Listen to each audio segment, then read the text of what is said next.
The new VP fired me at 6 a.m. on a video call for disruptive leadership and said I couldn't align with executive direction.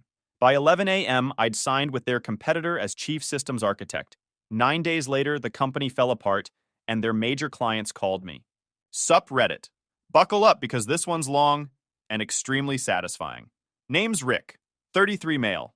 I spent 8 years building the fraud detection backbone of Vantage Payment Systems. 8 years of late nights, impossible deadlines, and stopping millions in fraudulent transactions, while executives collected bonuses for work they couldn't explain in a job interview. The company sold enterprise payment platforms to banks and financial institutions, the kind of systems that catch stolen credit cards, flag suspicious wire transfers, and keep entire payment networks from bleeding money to overseas scam operations. When our systems failed, banks lost real money. Customers got their accounts drained. Regulators started asking uncomfortable questions. Lawsuits happened. And I was the guy who made sure none of that happened. My official title was Director of Fraud Architecture, but titles in fintech mean about as much as horoscopes. The reality was messier. I was the fixer, the translator, the guy who turned panicked compliance officers and clueless product managers into functioning fraud prevention strategies, while leadership sat in boardrooms pretending they understood what a neural network actually did. The clients knew it too. When First Continental Bank was losing $2 million a month to card-not-present fraud, they didn't schedule a meeting with our sales team. They called me directly, freaking out about quarterly losses they couldn't explain to shareholders. I spent that weekend rebuilding their entire detection rule set from scratch, running simulations against 6 months of transaction data, and cutting their fraud rate by 63% before Monday morning. When Coastal Pacific Credit Union got hit by a coordinate account takeover scheme that threatened to drain 300 customer accounts, I was the one who traced the attack vector back to a compromised API key and patched the vulnerability at 2 a.m., while their CEO watched via video call and sweated. My girlfriend Jenna thought I worked too much. She was probably right. We'd been together 3 years, lived together for 2, and somewhere along the way she'd stopped asking about my day and started asking when I'd be home instead. I should have paid more attention to the drift. The way she'd sigh when I said I needed to take a call, the way she'd scroll through Instagram while I explained something that happened at work, the way her friends' lives always seemed to involve more vacations and nicer restaurants than ours. But I was too busy catching fraudsters to notice I was losing the one person who was supposed to have my back. Anyways, about the new VP. Warren showed up about 18 months before everything blew up. New VP of Operations, hired from some payment processor on the East Coast nobody had heard of, with an MBA from a school that probably had a better basketball team than academic reputation. The guy walked into Vantage like he was doing us all a favor just by being there. Expensive suits that fit too perfectly. First week, he called a company-wide meeting to introduce his operational excellence framework. I sat in the back, arms crossed, watching him click through 57 slides about synergistic alignment and cross-functional optimization and leveraging core competencies for stakeholder value creation. Not a single slide contained actual information about how fraud detection worked, how payments cleared, or what our systems actually did for clients. The thing about Warren was that he wasn't stupid. He could read a room, play politics like it was a contact sport, and make himself look competent to anyone who didn't understand the actual work. Board members loved him. He spoke their language, laughed at their jokes, and never made them feel dumb for not knowing what a chargeback was. But put a technical problem in front of him, and his eyes glazed over like you'd started reading the phone book in Mandarin. He also had this thing where he needed to be the smartest person in every room. He'd interrupt engineers mid-explanation to add context that added nothing. He'd take credit for ideas he'd overheard the day before. He'd shoot down good suggestions just so he could propose the same thing later in different words and claim credit for the innovation. Within 3 months, he'd reorganized 2 departments for no clear business reason, fired a senior analyst who'd been with the company for a decade because she asked too many questions in meetings that made him look uninformed, and started showing up to my team's stand-ups uninvited.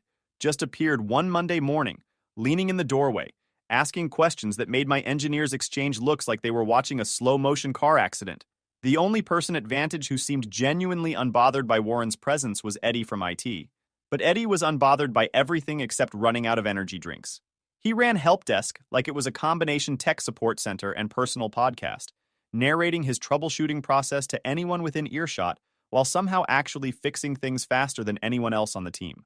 He'd helped me out of more late-night system crunches than I could count, usually while explaining his latest conspiracy about office politics, or his sincere belief that our CFO was running a side business selling essential oils to middle managers. "Rick, my guy," he'd said once, "you're like the only director in this entire building who doesn't treat me like I'm furniture." Warren asked me to fix his laptop last week and didn't make eye contact once. I'd laughed it off at the time, but Eddie meant it. The guy remembered everyone who was decent to him, filed it away along with all the other details he collected about people who had no idea they were being cataloged. The first real confrontation with Warren happened during an operations council meeting, 3 months into his time there. He'd proposed accelerating the Sentinel 3.0 rollout by 3 months to impress the board before their quarterly review. Sentinel was our next-generation fraud detection engine, the system I'd been architecting for 2 years.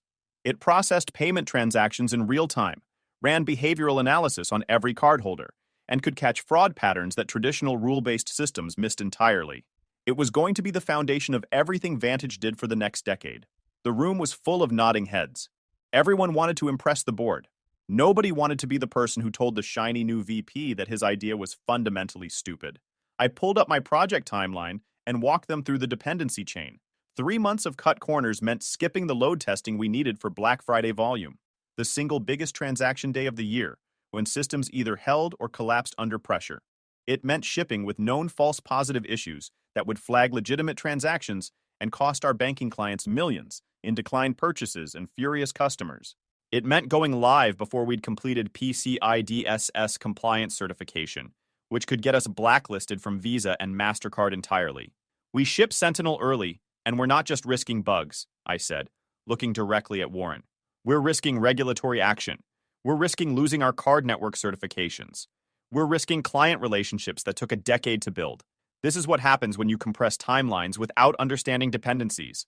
Warren's face went red. I appreciate the thorough analysis, he said, his voice tight and controlled. But I think we need to be more solutions-oriented here. The board has expectations. The solution is not rushing a fraud engine to market before it's ready. That's not being negative. That's being competent. And that was the moment I became a problem. I could see it happen in real time, his expression shifting from annoyed to calculating, like someone filing away a threat for later. I'd challenged him publicly, with data, in front of people who mattered. The night before everything changed, I stayed late troubleshooting a critical deployment for First Continental. Their fraud scoring system had started flagging legitimate high-value wire transfers, and their wealth management clients were furious about having transactions held for manual review while they tried to move money between accounts. Rich people don't like being treated like suspects. I traced the issue to a misconfigured velocity rule, rebuilt the detection logic, tested it against 6 months of transaction data, and pushed the fix by midnight. Drove home exhausted, barely registered Jenna already asleep on her side of the bed, facing away from me, like always lately, set my alarm for 7, and passed out. I never made it to that alarm. At 5:47 a.m., my phone started buzzing on the nightstand. Video call request. Warren Hollister, HR copied in. I stumbled to the kitchen, splashed water on my face, and accepted the call at 5:52. Warren appeared on screen looking way too alert and put together. Nina from HR popped into a smaller window, looking like she'd rather be literally anywhere else. Warren didn't bother with pleasantries. Launched straight into the script he'd clearly rehearsed in front of a mirror, talking about leadership alignment concerns and communication patterns inconsistent with executive direction, and a need to transition the team in a new strategic direction that better serves organizational objectives. I cut him off. Just say it, Warren. He blinked, thrown off his rhythm.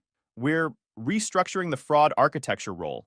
Your position is being eliminated effective immediately, at 6 in the morning, with HR on the call, before anyone else in the company is even awake. That's a firing.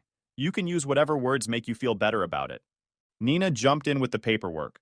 Severance terms, non-disparagement clause, equipment return instructions. Standard corporate execution stuff. My system access had already been revoked. They'd done it while I was sleeping, like changing the locks before the eviction notice arrived. 7 minutes. That's all it took to erase 8 years of work, relationships, and late nights. 7 minutes of Warren's smug face and Nina's uncomfortable silences in corporate language designed to make firing someone sound like a mutual business decision. Warren signed off with, "I wish you the best in your future endeavors." The first hour after that was this weird limbo where your brain keeps trying to follow routines that don't exist anymore. They'd timed it perfectly. Before dawn on a Wednesday, when nobody else would be online to see it happen. By the time my team logged in for their morning coffee and stand-up meeting, I'd already be a ghost in the system. Calendar wiped, access revoked, name removed from the org chart like I'd never existed. Around 7:30, Jenna came out in her robe, scrolling through her phone with the zombie concentration of someone checking social media before their eyes were fully open. She froze when she saw me sitting at the kitchen table staring at nothing. "You're still here? Don't you have that thing with the bank today?" "Got fired." She blinked, processed. Her expression shifted to something I couldn't quite read. "What do you mean, fired? Like, laid off?" "Like fired. At 6 in the morning. By video call. They'd already locked my accounts before they even told me." I expected sympathy, maybe anger on my behalf, a hug, something that showed she cared about what I was going through. What I got was silence, followed by a question that told me everything I needed to know about where her head was at. "What about the mortgage? The car payment? You just signed us up for that vacation to Cabo in March." I already told everyone at work we were going. This is humiliating. Not, "Are you okay?" Not, "That's insane. You've given that company 8 years." Straight to the money and how this affected her. "I'll figure it out. 3 months severance. Non-compete is narrow. I'll land somewhere." She stared at me for a long moment, jaw tight. "You'll figure it out. Great. That's very reassuring, Rick. Super helpful." She shook her head and walked back to the bedroom without another word. I heard her shower run a few minutes later. Heard her getting ready for work like it was any other Wednesday. My phone buzzed. Text from an unknown number. I almost ignored it, but then I saw the first few words and stopped cold. "Yo, Rick. It's Eddie from IT. Using my personal number BCUR work stuff is toast LOL. Hey, random question. Did you know your account got killed at like 5:38 this morning? Auto ticket pinged me and I had to clear it from the queue. Thought it was a glitch at first, but then saw the offboarding packet come through. Everything okay? Kinda weird timing, right?" I stared at the message. 5:38 a.m.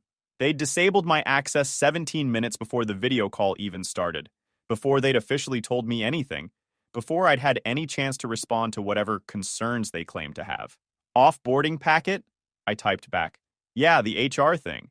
You know how they prep those ahead of time for terminations? It's a whole workflow in the system. Saw it when I was clearing the ticket. Time-stamped from yesterday afternoon, actually. 4:47 p.m. Figured you already knew all this, though, since they called you this morning. Just being thorough. Yesterday afternoon. They'd prepared my termination paperwork at 4:47 p.m. the day before, while I was still at the office troubleshooting First Continental system. While I was still employed, still working, still fixing problems for clients who depended on me. Who submitted the access kill request?" I asked. "Let me check, hold on. Okay, looks like it came from Nina Park in HR, but the approval chain shows Warren H. signed off on it at like 4:52. Dude moves fast, LL. Also, I probably shouldn't be telling you any of this, but, the only director who's ever been nice to me, so, whatever. Loyalty counts for something, right? Warren had signed off on killing my access at 4:52 p.m. yesterday, 5 minutes after the offboarding packet was created. Appreciate the heads up, Eddie. Seriously. NP man! Hey, if you ever need a reference or whatever, let me know. Anyway, hope everything works out. This place is gonna be weird without you. Kinda sad, actually." I screenshot the conversation and saved it. Because documentation matters. And because Eddie had just handed me proof that this wasn't a performance issue. This wasn't about leadership alignment. This was a planned hit, decided and approved while I was still doing my job. The practical fears started hitting around 8, coming in waves. Mortgage due in 2 weeks. Health insurance expiring in 30 days. But underneath the fear was something else now. Something that felt like clarity. Made myself shower and get dressed. Fresh coffee that was actually hot. My phone buzzed at 8:40. Theo Marchetti, VP of Operations at First Continental Bank. The client whose system I'd fixed 12 hours earlier. Tell me it's not true. It's true. Warren Hollister decided my leadership style was too disruptive this morning. Theo went quiet for a moment. "You know our platform agreement with Vantage is up for renewal in 4 months, right? If you land somewhere else before then, somewhere that can handle enterprise fraud detection at our scale, give me a call. I'm not making any promises, but I've worked with you for 5 years, and I've worked with Warren for about 5 minutes. I know which one of you actually knows what they're doing." After we hung up, I opened my personal email. 6 weeks ago, Cole Ashford, CEO of Prism Financial Technologies, had reached out with an offer. Chief Systems Architect, full authority over product direction, meaningful equity stake, compensation that had made me stare at the screen for a solid minute before closing it without responding. I'd turned it down because I believed Vantage still needed me. Because I thought loyalty meant something. Because I was dumb enough to think that doing good work would protect me from someone like Warren. At 9:20 a.m., I typed a reply. Situation changed. Interested in talking. Available today. His response came 20 minutes later. He'd heard what happened. Fintech community is smaller than people think. Denver office. 11 a.m. Position was mine if I wanted it. I grabbed my keys and headed for the door. Jenna was on the phone in the bedroom, laughing at something. Completely in her own world. I didn't bother saying goodbye. Prism. Financial Technologies operated out of a building that looked nothing like Vantage's sterile corporate headquarters. Natural light flooding through floor-to-ceiling windows. Employees who made eye contact and said hello instead of rushing past like you were invisible. Cole met me in the lobby himself. Mid-50s, silver hair, sport coat with no tie. He walked me through the operation on the way to his office. Engineering floor where people actually talk to each other instead of hiding behind monitors. Client success team staffed by former fraud analysts who understood the product from the ground up. Support with response times measured in minutes. We've been watching Vantage for years, Cole said as we walked, watching them make the same mistakes over and over, promoting the wrong people, ignoring their technical talent, chasing short-term wins at the expense of relationships that took a decade to build. When I heard what happened this morning, I wasn't surprised. The contract was already printed when we sat down. Double my previous salary, meaningful equity stake, and actual authority to make decisions without running them through 7 layers of executives who didn't understand what they were approving.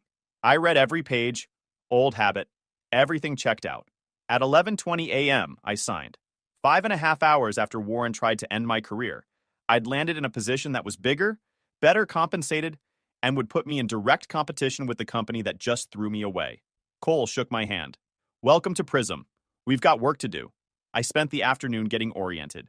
Around 1:30, I ducked into my new office and checked my phone for the first time in hours. Text from Eddie. Dude, update from the trenches. Overheard Warren on a call freaking out about something called Sentinel. He was literally yelling at someone about timelines, voice cracking and everything. Also, he asked IT to pull her access logs from the last 6 months, which is pretty weird, right? Like, what does he think are hiding? We don't even keep logs that long, lol. Then another. Oh, also apparently there's some big announcement coming. Everyone's acting weird and having whisper meetings. Wanted to give you heads up in case it's about you. This place is getting squirrely. I smiled. Eddie had no idea how much intel he was providing, just by paying attention and not having a filter. Then a forwarded email notification popped up from someone still at Vantage, sent through a personal account. Subject: Sentinel 3.0, delayed 6 months, internal announcement. I read it 3 times. Warren had officially pushed back Sentinel by half a year, citing resource optimization and quality assurance priorities. Translation: without me there to explain things, he had no idea how to ship the product he'd been rushing everyone to deliver. Sentinel wasn't just another feature update. It was the foundation of Vantage's entire enterprise roadmap for the next 3 years. Delaying it 6 months would trigger breach clauses in at least 4 major contracts, penalty payments that would eat through any profit margin, potentially client departures that would snowball through the entire business. Warren had just set his own house on fire. By 2:30 that afternoon, my phone was blowing up with messages from former colleagues. The Sentinel announcement had landed like a bomb in the client community, and shrapnel was flying everywhere. A senior account manager forwarded me an email chain where First Continental was demanding an emergency call with leadership. Their entire fraud prevention roadmap was built around Sentinel's capabilities. 6 months delay meant renegotiating their own compliance timelines, eating costs they hadn't budgeted, and explaining to their board why the platform they'd invested 7 figures in wasn't delivering what was promised. At 2:40, the first termination notice hit. Coastal Pacific Credit Union, mid-size client I'd personally onboarded 3 years ago, formally withdrew from their contract, citing breach of delivery commitments. They'd CC'd legal, their board of directors, and what looked like an external law firm specializing in vendor disputes. They weren't just leaving. They were building a lawsuit.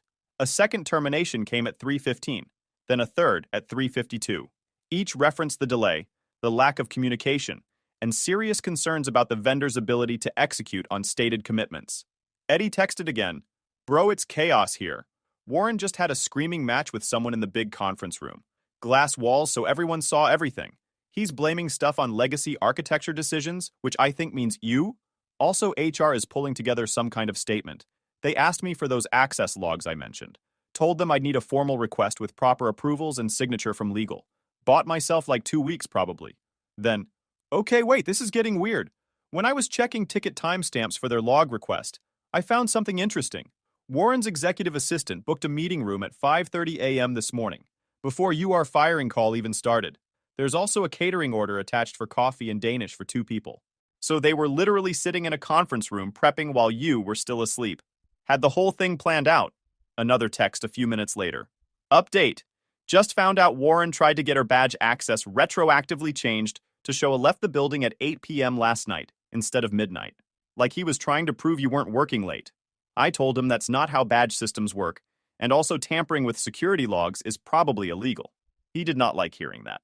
I screenshot everything. Eddie was accidentally building a complete timeline of premeditation, one random detail at a time.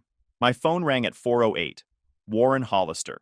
The man who'd fired me 8 hours ago was now calling me directly. I let it ring to voicemail. Watched it light up again immediately. Let that one go too. Third time I picked up, just to hear the panic in his voice. Gone was the rehearsed smoothness from this morning. His voice was tight, rushed, cracking around the edges.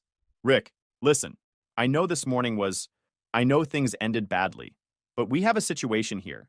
The Sentinel dependencies, there are integration points nobody documented properly. The team can't figure out how to move forward without your input on the architecture. Everything was documented, Warren. 200 pages of technical specs in the shared drive. You just never opened it. None of you did. You were too busy making slides about synergistic alignment. Clients are terminating. The board is calling emergency sessions. I need you to consult. Advise. Name your rate. We can work something out that benefits everyone. I sat in my new office, watching the afternoon sun light up the mountains through the window, and let him sweat through a long silence. I don't work for Vantage anymore. You made sure of that this morning. This isn't about, come on, Rick, be professional about this. Help us stabilize the situation, and we can discuss bringing you back. Better title, better pay, whatever you want. You want me to clean up the mess you made so you can take credit for the recovery. Hard pass. What would it take? Seriously, I'm asking. Name your price. A time machine. Since you don't have one, good luck, Warren. Hung up. That night I drove home, grabbed takeout from the Thai place on the corner that knew my order, and walked into my apartment to find Jenna packing a suitcase. She didn't even look up when I came in. Just kept folding clothes into neat stacks like she was preparing for a business trip. What's going on? I'm staying with Rebecca for a while. I need some space to figure things out. Space to figure out what exactly? She finally looked at me. Something cold in her expression I'd never seen before. You got fired, Rick, after 8 years, and you're just sitting there acting like it's no big deal. I signed with Prism this morning. Better position, better pay, better everything. I'm fine. She paused mid-fold. You signed somewhere else? Already? Without even talking to me about it first? Didn't realize I needed permission to not be unemployed? She shook her head, zipped the suitcase harder than necessary. This is exactly what I'm talking about. You make decisions like, I'm not even here. Like your career is the only thing that matters. She grabbed her bag and walked past me without another word. Door clicked shut. In 12 hours, I'd lost my job, my girlfriend, and any illusion that the life I'd built was as stable as I'd believed. I ate my Thai food alone. Went to bed early in a half-empty apartment that suddenly felt a lot bigger. The next 9 days played out like slow-motion demolition, and I had front-row seats with popcorn. Day 2. 2 more client terminations. Word spread through fintech circles that Vantage's fraud detection roadmap was a mess. I fielded calls from 3 former colleagues asking if Prism was hiring. Day 3. Jenna texted that she'd moved out. 3 years together, and I got the same energy as a property management notice. Eddie texted too. Update from the trenches. Warren held an all-hands and blamed everything on you, said you sabotaged documentation before leaving, which is hilarious because I can literally see the docs in the shared drive. People who know you aren't buying it, but the new hires look scared. Also, he made IT search your old emails for evidence of misconduct. We didn't find anything, obviously, because there wasn't anything, but he made us write a report saying we looked. Felt gross, man. Day 4. My mentee called, upset. Warren was telling everyone I'd sabotaged the project before leaving. He's saying you deleted files or something. People who don't know you are actually believing him. Let him talk. The documentation's all still there. Anyone who looks can see it. Truth comes out eventually. Eddie again. Okay. HR asked me to pull device imaging from your old laptop and check for unauthorized email forwarding rules to see if you sent company data to personal accounts. I told them we don't have that kind of monitoring set up, and also, that's not how any of this works. They seemed confused. Then they asked if I could check her browser history from 6 months ago. Had to explain that we wipe machines after offboarding, and also that's not a thing we track. Day 5, Theo called. First Continental's board had voted to accelerate their contract evaluation. They weren't waiting 4 months. They wanted out now. If Prism could present a comprehensive migration plan within 2 weeks, they were prepared to sign.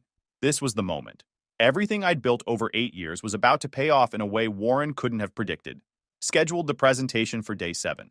Cole cleared his entire calendar to attend personally. Eddie sent me a voice memo that afternoon. Apparently, he discovered that Warren had tried to schedule a damage control meeting with First Continental himself, but they declined twice, and then stopped responding to his emails entirely.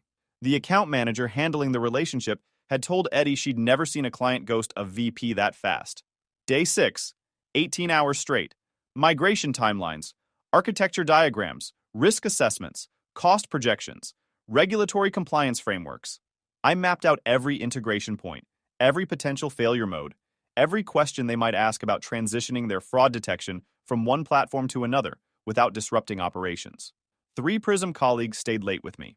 Nobody complained about the hours. Nobody asked about overtime. They could feel we were building something. Eddie. 3 engineers quit today, including Kim, that girl you mentored since her first week. She said she couldn't work for people who treat employees like Warren treated you. HR tried to do an exit interview and she just laughed at them. Also, Warren's assistant quit, said she couldn't be part of whatever this is becoming anymore. Her exact words according to the receptionist who heard everything. Things are falling apart here, Rick. Genuinely feel bad for the people still stuck. Another Eddie text that night. Forgot to mention, found out Warren had IT create a fake timeline document showing the Sentinel delays were planned months ago. Like he was trying to rewrite history. Day 7. First Continental presentation. 4 hours in a conference room with their entire leadership team. Every question they asked, I had an answer for. Their CTO asked about a specific integration challenge they'd struggled with at Vantage for years. I showed him how Prism had already solved it, with case studies from 2 other banking clients. Their compliance head wanted to know about PCI certification timelines. I introduced her to our security team via video call right there in the meeting. They signed a letter of intent before leaving the building.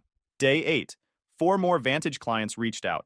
The Sentinel delay had shattered confidence across their entire customer base. Day 9. Vantage's board called an emergency session that lasted 6 hours. Apparently, there was screaming involved.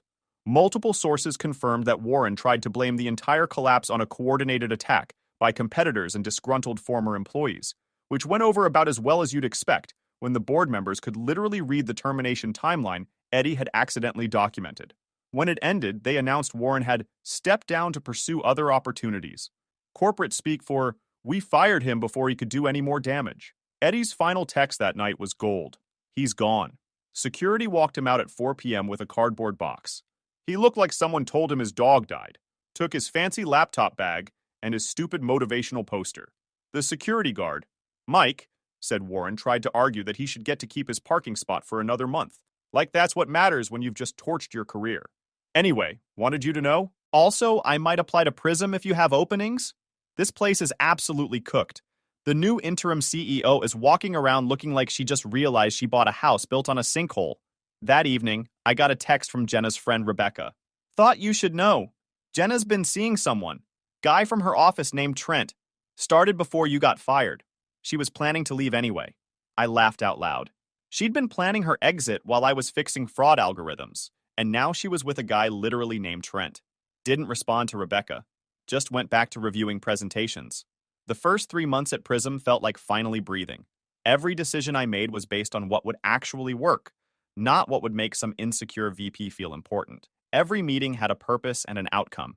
Every project moved forward instead of getting stuck in approval loops that existed only to let people cover their backsides. My team grew from 15 to 52. We hired carefully, engineers who thought independently, analysts who understood the business, account managers who actually listened to clients instead of reading from scripts. A lot of them came from Vantage. Word spreads fast about where the real work is happening, and people with options tend to pick competence over chaos. Eddie joined in month 2. I'd recommended him personally after his 5th unsolicited Intel update text about Vantage's continued implosion. The guy had accidentally become the most reliable source of corporate intelligence in the entire fintech industry. He became our head of IT support within 3 months. Turned out when you let Eddie actually implement his ideas, instead of dismissing him as just the IT guy, he was genuinely brilliant at building systems that worked. First Continental contract closed week 3, bigger than the original Vantage deal they'd walked away from. By month 2, 5 more enterprise clients, 4 of them former Vantage customers who specifically cited my involvement as the deciding factor. By month 3, fraud detection accuracy up 18% across the platform, false positives cut in half, numbers that actually meant something to the clients paying us to protect their money. Cole promoted me to the executive team after 90 days. The work was harder than Vantage, but in the right way. I started sleeping better. 7 hours instead of 4 or 5. Didn't realize how much the constant stress had been messing with me physically until it was gone. Around the 1-year mark, Theo called with industry gossip. Vantage had finally shipped a version of Sentinel, way behind schedule, stripped of half the features, already showing stability issues in production that were making clients nervous. Their stock was down 40% from when Warren got walked out. The board is starting to panic, Theo said. 3 members resigned last quarter. Word is they're looking to dump the fraud division entirely, cut their losses and focus on payments processing. Interesting. Thought you'd want to know. Trust is gone over there. Once it's gone, it's gone. Nobody's willing to bet their business on a company that showed it can't execute. As for Jenna, heard through the grapevine about a year in that things with Trent had blown up spectacularly. Turned out the guy had a fiancé nobody knew about in another city, and Jenna had been the side piece without realizing it. She'd moved back with her parents while figuring things out. 18 months after Warren fired me, I got an email from Vantage's board requesting a meeting. The board directly. They wanted to discuss selling off their fraud detection division. Their stock had tanked. 3 board members had resigned. The fraud division was now a liability they couldn't afford to maintain. Cole and I flew to their headquarters for the meeting. Same building. Everything smaller somehow. The boardroom felt half empty, even with a dozen people in it. They laid it out plainly. The division was underwater, they needed to cut losses, and they'd rather sell to someone who could actually run it than watch it fall apart completely. Asset purchase. Clean break. They'd keep the payments processing side and try to rebuild from there. Negotiations took 5 weeks. Prism acquired Vantage's fraud detection assets for about 30 cents on the dollar of what they'd been worth before Warren's run of incompetence. We kept the good engineers, fixed the product roadmap, and migrated their remaining clients onto our platform. I became head of combined fraud operations. 93 people. Largest fraud detection team in the industry. Eddie stopped by my new old office that day, now part of Prism's expanded footprint. This is genuinely insane, he said, spinning in my chair. A year and a half ago, I was clearing your termination ticket at 5:38 a.m., wondering why someone would fire the only competent person in the building. Now you literally own the whole division. That's movie stuff. That evening, I stayed late finishing integration docs. Building empty by 8. I was packing up when the front desk called. Mr. Caraway? Someone in the lobby asking for you? Says her name is Jenna. I hadn't thought about her in months. Curiosity won out. Send her up. She walked out of the elevator looking different. Thinner. Tired around the eyes. The polished confidence I remembered was gone. Hi. Jenna. I know I shouldn't be here. I heard about the acquisition. I leaned back in my chair. Waited. I made a mistake, she said quietly. Leaving the way I did. I panicked when you got fired and I handled it badly. You were already seeing someone else. The firing just gave you an excuse. She didn't deny it. That was stupid. I know that now. You walked out while I was still processing the worst day of my career. I stood, grabbed my jacket. I'm not the backup plan you come running to when the first choice doesn't work out. So that's it? That was it 18 months ago. We're just catching up. I hit the elevator button. Take care of yourself, Jenna. The doors opened. I stepped in. Watched them close. Drove home through empty streets, windows down. Thinking about the gap between that video call request and now. Got fired before sunrise by a man who thought I was disposable. Lost a girlfriend who was already gone. Watched a company bleed out for a year and a half because one executive couldn't handle being wrong, and somehow ended up exactly where I was supposed to be. Some doors close because they were never supposed to open. Some people leave because they were never really there. And sometimes the best thing that can happen is getting fired at 6 in the morning by someone who has no idea what they just lost. The view from here was pretty good. If you enjoyed this video, please hit that subscribe button. It really helps the channel and help us bring you more and better stories. Thanks.